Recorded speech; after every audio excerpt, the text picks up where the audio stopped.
E aí, pessoal? Estamos começando mais um vídeo da série Múltiplos. Hoje nós vamos analisar a estrutura do balanço patrimonial.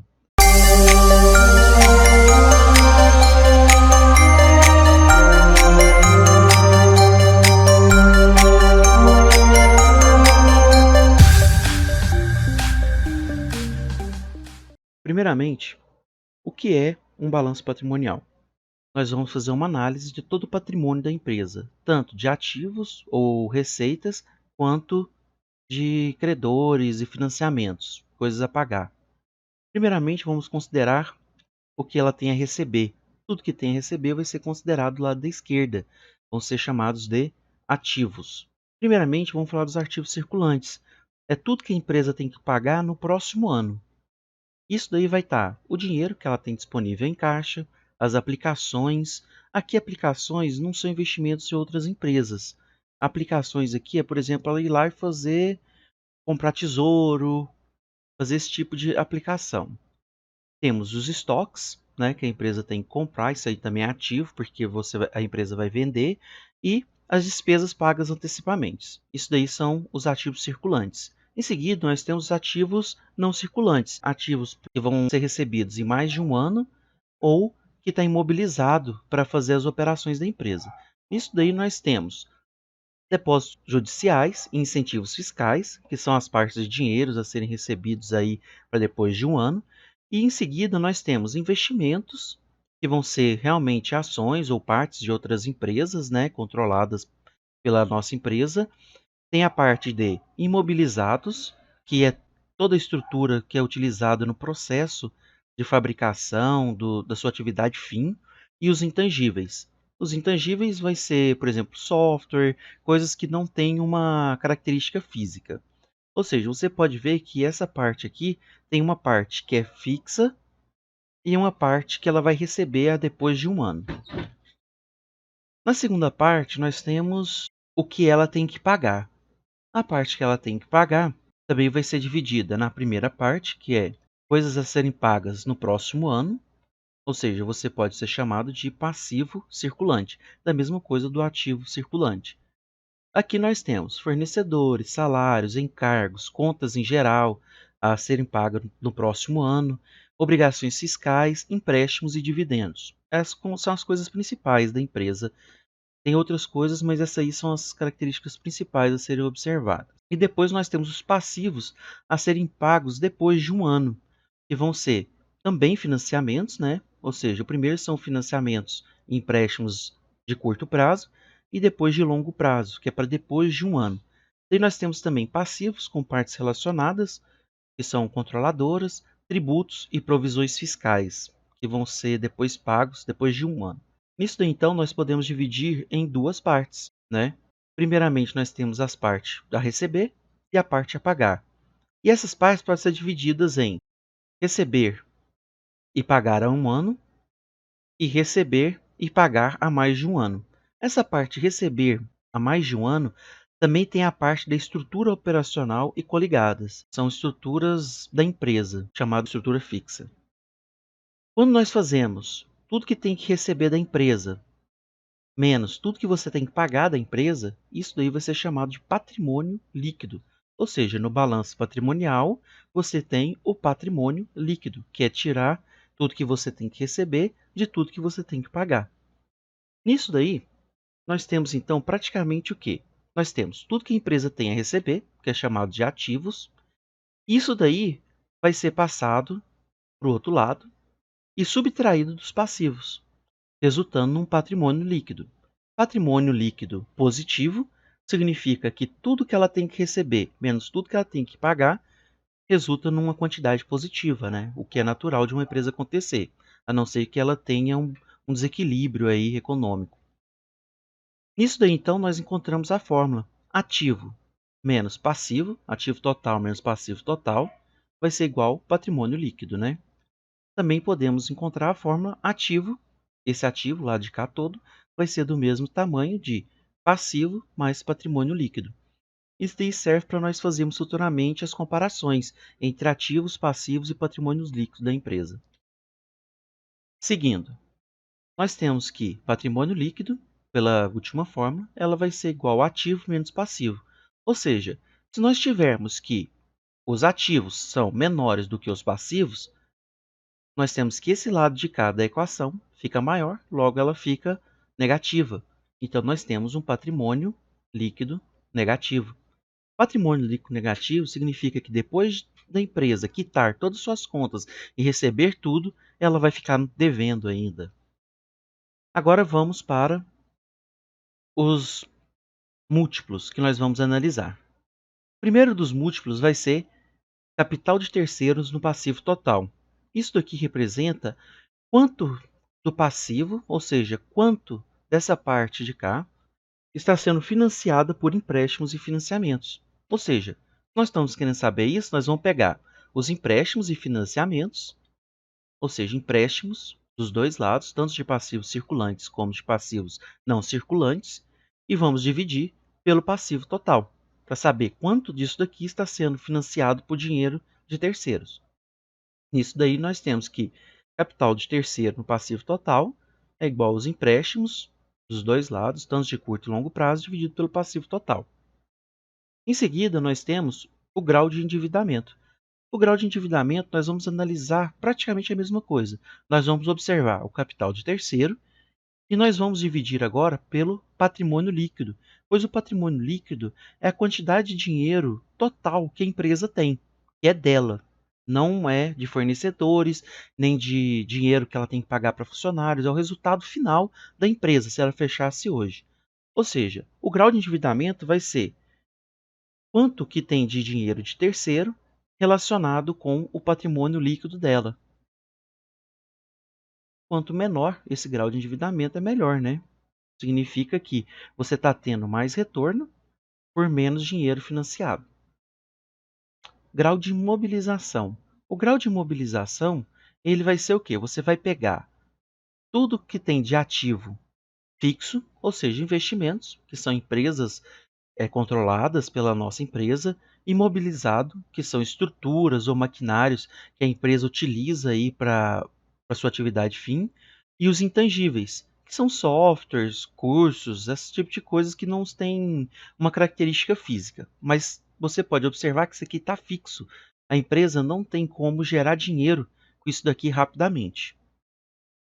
A não ser que ela vá vender uma estrutura, igual a Oi está fazendo agora para arrecadar dinheiro. Mas isso aí tem vários vieses que a gente não pode considerar. Então, se nós pegarmos os ativos fixos e dividirmos pelo ativo total, nós sabemos o quanto que tem de imobilização do nosso ativo. Nesse sentido, nós temos que quanto maior essa imobilização, mais risco a empresa começa a sofrer, porque ela tem menos capital. Nesse sentido, nós temos que o grau de imobilização é ativo fixo sobre ativo total. O seguinte trata da liquidez corrente. Ela quer observar se as atividades de curto prazo elas estão balanceadas. As atividades de curto prazo, como nós mesmos sabemos, são ativos circulantes, ou seja, tudo que ela recebe em um ano, com tudo que ela paga em um ano. Ou seja, será que as contas durante o próximo um ano estão equilibradas na empresa? Daí, então, nós pegamos e dividimos ativo circulante sobre passivo circulante. Isso daqui nós estamos considerando que a empresa vende todo o estoque dela, coisa que pode não acontecer. Então a liquidez seca ela vem para resolver esse problema. Vamos supor somente o que ela vai receber com certeza no próximo ano. Nesse sentido, considerando que ela vai ser paga por todos os clientes e juntando com dinheiro em caixa e aplicações, será que nós conseguimos pagar essas pessoas que nós devemos? Isso daí que ela vai observar. Então nós retiramos o estoque e dividimos pelo passivo circulante. Por exemplo, no momento de crise, empresas que têm liquidez seca, igual agora nessa pandemia, onde muitas empresas pararam suas atividades. Liquidez seca maior do que 1 significa que ela aguenta esse próximo ano somente com o dinheiro que ela tem em caixa, aplicações e o que ela já vai receber, sem considerar a venda de estoque. Ou seja, liquidez seca maior do que 1 é muito bom para uma empresa. Agora, vamos fazer uma pequena análise horizontal para ver como que funciona o comportamento das empresas com esses tipos de estruturas. Primeiramente, lembrando que esse estudo não indica venda ou compra, somente um recurso didático para demonstrar a importância do conteúdo estudado. As empresas a seguir serão separadas por setores e demonstra como cada setor reage à crise de acordo com sua estrutura do balanço patrimonial. Beleza, nós temos aqui todos os nossos quantificadores, né, os nossos múltiplos, e aqui nós temos a queda dos últimos 30 dias das empresas. Lembrando que nós estamos passando nesse momento pela pandemia, né, do coronavírus. Então, como que essas empresas reagem a esse momento de crise? Primeiramente, nós temos a WEG e a Shoes. Elas trabalham com vendas de compressores e coisas para carro. Vamos analisar a WEG. A WEG, ela tem 33% de capital de terceiro que está investindo no passivo total dela. A Shoes já passa da metade. Isso daqui começa a ficar um pouco ruim para a gente, né? O grau de endividamento da Shoes é de 86%, ou seja, para cada R$ 1 que a empresa tem no final, ela tem 86 centavos, está sendo financiado por credores. O grau de imobilização, ou seja, quantos de ativo fixo tem nos ativos totais dela, né? Ou seja, a Shoes está imobilizada mais da metade dela, enquanto a WEG é só 32%.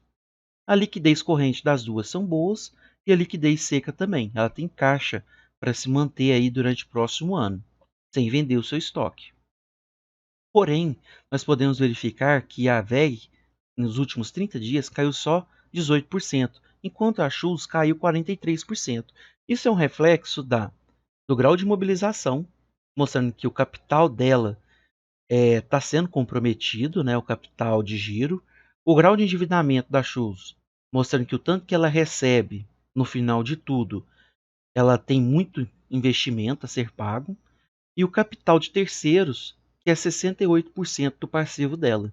Ou seja, é muito grande também. No curto tempo, ela se mantém, mas no longo prazo, essa empresa ela tem muita coisa a ser paga aí, né? Diferente da WEG. Isso aí é representado nos dados. No setor 2, que vai ser da Azul, Gol, empresas de aviação. Então, podemos observar que a Gol ela tem o maior investimento de terceiros, né, sobre seu passivo total. Grau de endividamento. As duas são negativas. Isso daqui se dá pelo patrimônio líquido dela serem negativo, porque o grau de endividamento é dividido pelo patrimônio líquido. Se o patrimônio líquido é negativo, significa que hoje, se vendêssemos tudo da empresa e recebêssemos tudo, as duas estariam no vermelho, elas estariam devendo ainda, né? Ou seja, isso daqui é uma coisa muito delicada a ser observada, pois significa que as duas têm uma condição econômica muito frágil. Aí nós observamos o grau de mobilização. O grau de mobilização das duas se assemelha ao da Shoes, né? Nós podemos observar aqui que o grau de ativos fixos vão dar mais de 50% do ativo total. Ou seja, o capital de giro delas está levemente comprometido. A liquidez corrente e liquidez seca das duas é abaixo de 1.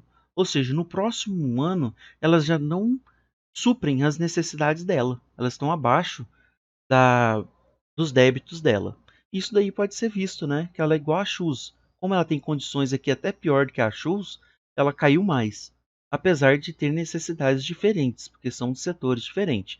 Mas pode observar que empresas que estão altamente comprometidas no seu ativo, em relação do seu capital e capital de terceiros, elas têm uma queda muito grande em épocas de crise. Agora, se observarmos a Alpargatas e a Grendene, temos um caso bem semelhante. Porém, o capital de terceiro da Grendene é maior, ou seja, se observarmos os financiamentos, o passivo total é maior. Porém, o grau de mobilização dela é muito pequeno em comparação com todas as empresas, é somente 19%. Ou seja, ela tem muito capital, muito caixa. Isso daí pode ser representado na liquidez corrente e liquidez seca.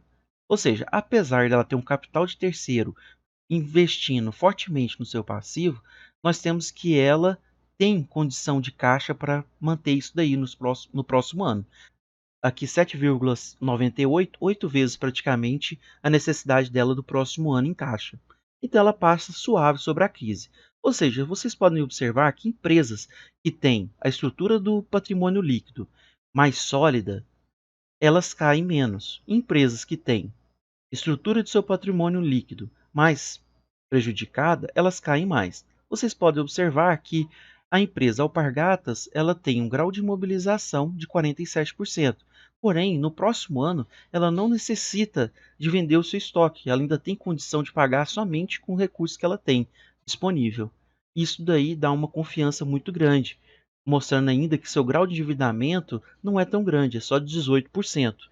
Ou seja, para cada valor que ela tem do patrimônio líquido dela, ela tem 18% no seu grau de endividamento. Ou seja, tem 18% sendo financiado por capital de terceiro. Então, pessoal, o que nós vemos de resumo disso aí tudo que nós estudamos? Empresas que apresentam grau de endividamento e grau de imobilização alto em momentos de crise pode cair bastante devido ao risco das mesmas. E empresas que apresentam patrimônio líquido negativo também pode reduzir drasticamente seu valor devido também ao risco das mesmas. Se o grau de mobilização dos ativos forem baixos, é aceitável um valor mais elevado do capital de terceiro financiando os passivos, como é o exemplo da Grendene, pois a mesma vai ter maior capital de giro na empresa. Então, pessoal, agradeço a todos que assistiram até aqui. Se inscrevam no canal, quem gostou dá um like aí e se inscrevam no perfil também do Instagram. Obrigado.